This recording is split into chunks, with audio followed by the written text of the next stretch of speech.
ಮಗುವನ್ನು ತೋರಿಸು ಅಂದರೆ 30 ಲಕ್ಷ ಕೊಡು ಅಂತ ಹೇಳಿ ಪತ್ನಿ ಕಿರುಕುಳ ಕೊಟ್ಟ ವಿಚಾರಕ್ಕೆ ಸಂಬಂಧಪಟ್ಟಂತೆ ಜೀವನಾಂಶ ಕೇಳಿದ್ರೆ 3 ಕೋಟಿ ಕೊಡುವಂಥ ಪತ್ನಿ ಮನೆ ಕಡೆಯಿಂದ ಒಂದು ಕಿರುಕುಳ ಶುರುವಾದಾಗ ಅತುಲ್ ಸುಭಾಷ್ ಎನ್ನುವ ವ್ಯಕ್ತಿ ಅಥವಾ ಟೆಕ್ಕಿ ಆತನ ದಾಂಪತ್ಯ ಜೀವನ ಒಂಥರ ಬಿರುಗಾಳಿಗೆ ಸಿಕ್ಕ ತರಗೆಲೆ ಥರ ಆಗ್ಬಿಡುತ್ತೆ ಅವಾಗ. ಸೊ ಈ ಸಂದರ್ಭದಲ್ಲಿ ಏನಾಗಿದೆ, ಈ ವ್ಯಕ್ತಿಗೆ ಬೇರೆ ದಾರಿ ಇಲ್ಲದೆ ಪುಟಗಟ್ಟಲೆ ಡೆತ್ ನೋಟನ್ನು ಬರೆದಿಟ್ಟು ಆನಂತರದಲ್ಲಿ ನಿಮಿಷಗಟ್ಟಲೆ ಈ ಒಂದು ವಿಡಿಯೋವನ್ನು ಮಾಡಿ ಸತ್ತು ಹೋಗ್ಬಿಡ್ತಾನೆ.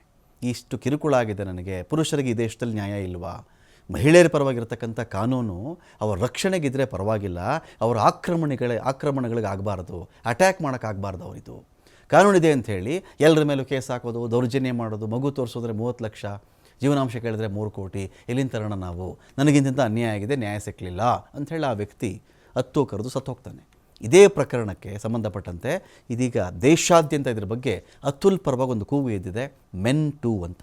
ಮೆನ್ ಟೂ, ಗಂಡಸಿಗೂ ನೋವಾಗುತ್ತೆ, ಗಂಡಸಿಗೂ ಸಂಕಟಗಳಿದೆ, ಗಂಡಸಿಗೂ ಒಂದು ಜೀವನ ಇದೆ, ಗಂಡಸಿಗೂ ಒಂದು ಭಾವನೆ ಇದೆ, ಅವನಿಗೂ ಹಿಂಸೆ ಕೊಡುವವರಿದ್ದಾರೆ, ಆ ಹಿಂಸೆ ಅವನು ಕೂಡ ಸಹಿಸೋಕ್ಕಾಗಲ್ಲ, ಒಂದು ಮಿತಿ ಮೀರಿದಾಗ ಈ ರೀತಿ ಆತ್ಮಹತ್ಯೆ ಆಗಿಬಿಡ್ತವೆ ಅವೆಲ್ಲವೂ ಕೂಡ. ಹಾಗಾಗಿ ಗಂಡಸಿನ ವಿಚಾರದಲ್ಲೂ ನ್ಯಾಯ ತಕ್ಕಡಿ ಸರಿಸಮನಾಗಿ ತೂಗಬೇಕು ಅಂತ ಹೇಳಿ ಒಂದು ಕೂಗಿದ್ದಿದೆ. ಜವನಾಪುರದಲ್ಲಿರ್ತಕ್ಕಂಥ ಮನೆಗೆ ಬೀಗ ಹಾಕ್ಕೊಂಡು ಇದೀಗ ಹೆಂಡತಿ ಮನೆ ಕಡೆಯವರು ಪರಾರಿಯಾಗಿಬಿಟ್ಟಿದ್ದಾರೆ. ಬಾಮೈದನೂ ಪರಾರಿ, ಹೆಂಡತಿನೂ ಪರಾರಿ, ಅತ್ತೇನೂ ಪರಾರಿ, ಎಲ್ಲರೂ ಕೂಡ ಪರಾರಿ. ಇದೀಗ ಜವನಾಪುರದಲ್ಲಿರುವ ಮನೆಗೆ ಬೀಗ ಹಾಕಲಾಗಿದೆ.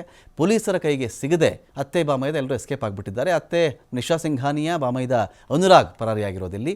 ಬೆಂಗಳೂರಲ್ಲಿ ಅಳಿಯನ ಆತ್ಮಹತ್ಯೆ ಸುದ್ದಿ ಗೊತ್ತಾಗ್ತಾ ಇದ್ದಂತೆಯೇ ಎಲ್ಲರೂ ಪಲಾಯನ ಮಾಡಿದ್ದಾರೆ. ಬೆಂಗಳೂರಿನ ಮಾರತ್ಹಳ್ಳಿ ಠಾಣೆಯಲ್ಲಿ ಇದರ ಬಗ್ಗೆ ಕೇಸು ದಾಖಲಾಗಿದೆ. ಎಲ್ಲರ ವಿರುದ್ಧವಾಗಿ ಕೂಡ FIR ಆಗಿದೆ. ಆರೋಪಿಗಳ ಬಂಧನಕ್ಕಾಗಿ ಉತ್ತರ ಪ್ರದೇಶಕ್ಕೆ ಮಾರತ್ಹಳ್ಳಿ ಪೊಲೀಸರು ಹೋಗಿದ್ದಾರೆ. बात करना चाहते हैं,